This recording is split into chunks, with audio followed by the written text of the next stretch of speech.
Algae. Whew. It's internally exhausting to have this as a tank issue. The tank could look better without, and simply having a decent tank setup would be nice. I know you already know how gross this is. Except you're a lucky and fortunate fish keeper sitting right there. A few species of these primarily watery, photosynthetic, and nucleus-containing animals create poisons that can ruin the aquarium environment, kill fish, or make shellfish and fish unhealthy. That's why it's essential to understand the factors that cause it in order to take action and resolve it. Today at Aquarium Store Depot, we'll explore everything about algae, specifically the brown algae and 9 ways to get rid of it. I know it may sound familiar because we already featured another species of algae called the white algae, as shown in the thumbnail above. So if you're ready to know more about this aqua thing, be still because we're back on another topic that you've probably been waiting for.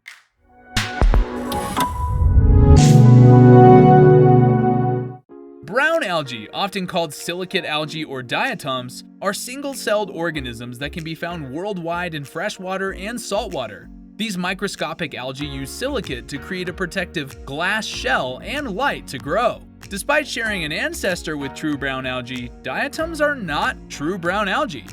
Aquarists consider diatoms a problem, but they're essential to life as we know it. They serve as the food chain's building blocks, supporting all living things much like plants do.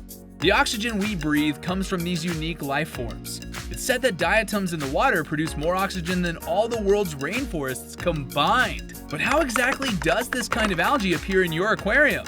What is the reason for their appearance? To know the answers, let us first talk about your tank's 4 causes of diatoms. The first possible reason is you have a new aquarium. A newly established aquarium's water chemical imbalance is the most frequent reason for diatom proliferation. Young tanks with unhealthy populations of helpful bacteria and other microorganisms typically experience this issue. Many inexperienced fish keepers find a layer of brown slime to be a significant surprise, and it's easy to panic and begin hunting for complex remedies. You won't likely see these diatoms again in a few weeks because other types of algae will likely outcompete them. The second reason might be because of nitrates, phosphates, or silicate levels in your tank. In established aquariums, these 3 substances are typically the root of problems with persistent brown algae. Examining each in more detail will help us understand how it promotes the growth of brown algae, starting with high nitrates. The result of the nitrogen cycle in an established aquarium is nitrates. They are also present in small quantities in various water sources, including tap water. Because they use nitrate as an energy source for growth, diatoms flourish in high nitrate settings. The most straightforward technique to reduce nitrate in your aquarium is by changing your water. However, you can control this nitrogen molecule by reducing the number of fish you keep or cultivating aquatic plants. Let's go on with high phosphates. High phosphate water is ideal for diatoms and other types of algae. These phosphorus compounds, uneaten food, and decomposing plant matter are a byproduct of aquarium waste. High phosphate levels in aquarium water are mostly caused by poor maintenance and overfeeding flake diets. Other times, a hidden cause of high phosphates are due to your tap water source. It's common for those who seek to keep planted tanks eventually go with RO water if their source water is high in phosphates, or the next mineral we're going to discuss next, which would be silicates. Another cause of diatoms to appear are high silicates. Because they need silicates to develop a protective shell, brown algae thrive in aquarium water with high silicate concentrations. Salts called silicates are created when silicon and oxygen are combined. They can come from hardscape components such as sand, gravel, rocks, and tap water. Your local tap water may have different amounts of silicate depending on where you reside. Now jumping into our third reason. It might be because of stagnant water. In your aquarium, brown algae may form flimsy attachments or merely settle on surfaces. They can grow in stagnant water but are kept suspended in the water column, where they can be filtered in moving water. Aquariums should have a good water flow to keep small waste particles suspended in the water column where your filter can catch them. And lastly, poor water quality might be the real suspect. Most nutrients enter your aquarium as fish food and never depart or get absorbed. Yes, the fish consume the food, but they can't absorb nutrients as food eaten becomes fish excrement and uneaten food generates nutrients. These surplus nutrients from poisonous chemicals are transformed into nitrate by good filtering and helpful microbes. Growing live aquarium plants and doing frequent partial water changes are the most effective ways to remove nitrates from the water. Now that we're done discussing the 4 primary roots of the brown algae existence, we're now heading on to various ways on how you can resolve the issue. But before we continue, it would be awesome if you gave this video a thumbs up and smash that subscribe button to be updated with our latest topic on the hobby. Let's jump right into the 9 ways to get rid of this uninvited species in your tank without making you wait any longer. First, you know what they say to move on, you've got to give it time. Observing and waiting is frequently the best action when dealing with brown algae, because they're typically transient. These diatoms will eventually disappear as other algae colonize your tank, and the nitrogen cycle develops and matures. Second, it's time that you get to be quite obsessive in cleaning your tank. Most beginners in this hobby don't know that they can always manually clean off the brown algae problem if it's not going away on its own, or if they can't really tolerate the sight of it. Here's how you can clean it away from your tank. You can first clean your aquarium glass. Using an algae scraper or a non-scratch algae pad makes removing brown algae from tank walls simple.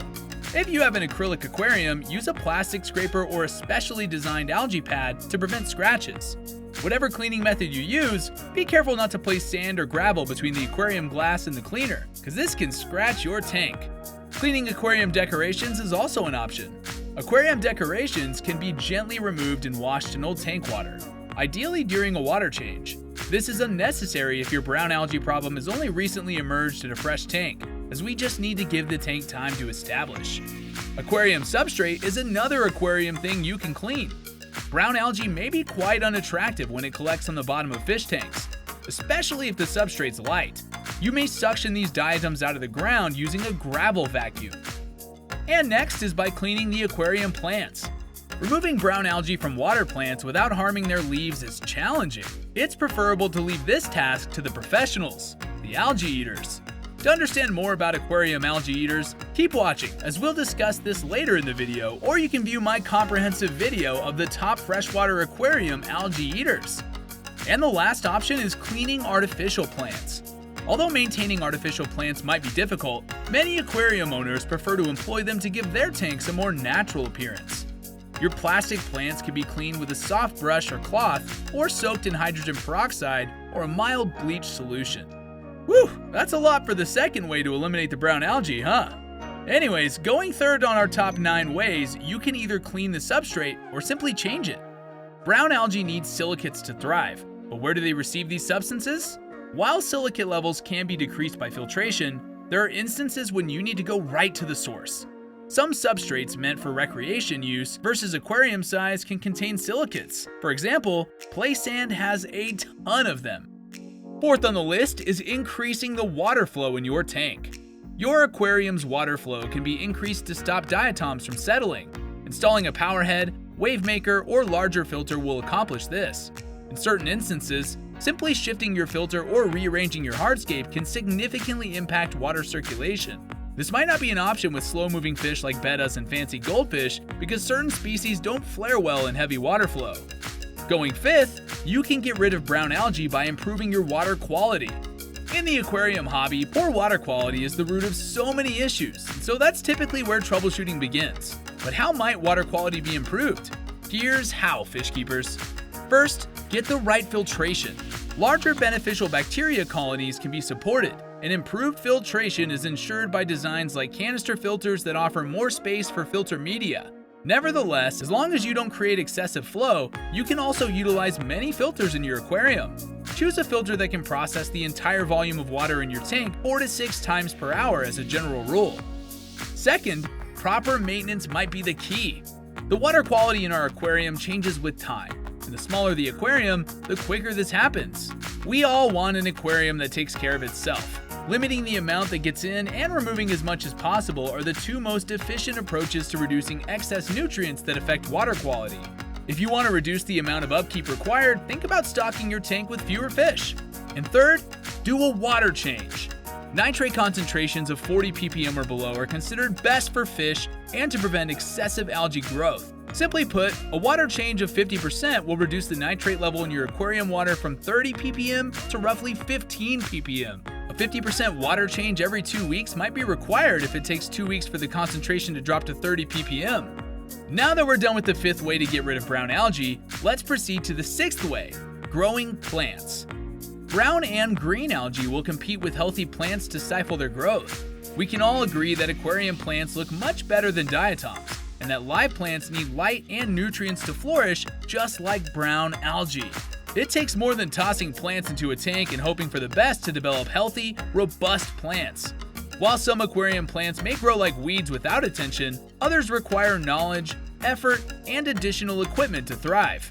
This is because different aquarium plants have varied needs, such as light to grow, proper nutrients, the right amount of carbon dioxide, and soil, sand, or gravel to anchor themselves and collect nutrients.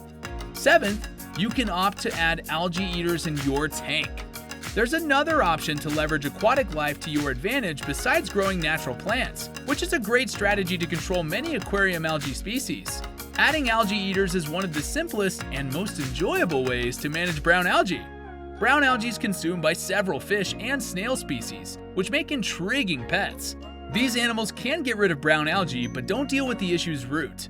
Let's name the 6 algae eaters you can add to your tank. 1 is the Otocinclus catfish, a small freshwater fish with a big appetite for algae and diatoms. 2, the Amano shrimps, another excellent option for diatom control in a freshwater aquarium. 3, Nerite snails, hardworking creatures that love to eat diatoms. 4, Plecostomus, an armored catfish from South America that loves to snack on brown algae. 5, Lawnmower blenny, a tremendous little reef fish that grows to just a few inches and is suitable for reef tanks. And 6, Trochus snails, an excellent option if you have a marine tank. Going on to our 8th way to get rid of brown algae, you can try using phosphate and silicate removers. Diatoms can be managed by lowering the concentration of silicates in the water. Products like API's PhosZorb and Seachem's PhosGuard remove silicates and phosphates from the water to prevent brown algae growth. Finally, our last way to survive the brown algae conquest is by using reverse osmosis water. Using reverse osmosis or RO water or RODI water in your aquarium if the water from your tap or well contains a lot of silicates, phosphates, or high nitrates. Reverse osmosis is clean water undergoing filtration to remove all impurities and minerals. You can take a step further by using RODI water, but you'll need to remineralize in order for it to be safe for aquatic life. You can also cut or combine RO water with regular tap water to lower the silicate levels. And that's all you need to know and do if you spot brown algae lurking in your tank. You can check for the 4 possible causes and apply 1 or 3 of the 9 ways we discussed to eliminate this unpleasant aqua thing. Most fish keepers occasionally have to deal with brown algae in their tanks. Keep calm and let the brown algae infestation in your new aquarium resolve itself. The best chance of successfully eradicating brown algae in an established tank is to go over the causes and remedies discussed in detail on our official website at www.aquariumstoredepot.com, where plenty of similar information is posted. Is this video interesting? Have you ever suffered from this similar tank problem? Share your thoughts or experiences by commenting below. There's still more to learn from this hobby, fellow aquarists, and we're happy to be with you on your journey. Until the next topic, thanks for watching.